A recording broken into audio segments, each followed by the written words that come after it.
Cookery சேனலை பார்த்து யார் வேணாலும் சமையல் பண்ணலாம். ஆனா சுவையான சமையல் பண்றது எப்படி? நான் இதயம் நல்லெண்ணெயில சமையல் பண்றேன். ஆஹா ஓஹோன்னு பாராட்டுறாங்க. நீங்களும் இதயம் நல்லெண்ணெயில சமையல் பண்ணுங்க, பாராட்ட வாங்குங்க. தினம் தோறும் வாங்குவே இதயம். திண்டுக்கல் மாவட்டம் கொடைக்கானல் மூஞ்சிக்கல்லில் அரசு பள்ளிக்கு சொந்தமான விளையாட்டு மைதானம் உள்ளது.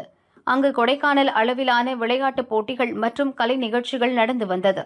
நாளடைவில் மைதானம் பராமரிப்பு இன்றி ஆக்கிரமிப்பால் சுருங்க துவங்கியது. மைதானத்தை மீட்டு மேம்படுத்த வேண்டுமென பலரும் கோரிக்கை விடுத்தனர்.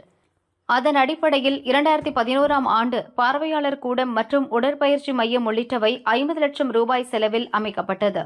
தற்பொழுது பராமரிப்பு இன்றி மீண்டும் மைதானம் முடங்கும் நிலை ஏற்பட்டுள்ளது. ஆக்கிரமிப்பும் அதிகரித்துள்ளது. உடற்பயிற்சி கூடம் மது அருந்தும் பாராகவும் சமூக விரோதிகளின் கூடாரமாகவும் மாறியுள்ளது. உடற்பயிற்சி கூடத்தின் ஜன்னல் உடைக்கப்பட்டு உள்ளே இருந்த விலை உயர்ந்த உபகரணங்கள் அனைத்தும் சேதப்படுத்தப்பட்டும் திருடப்பட்டும் உள்ளது.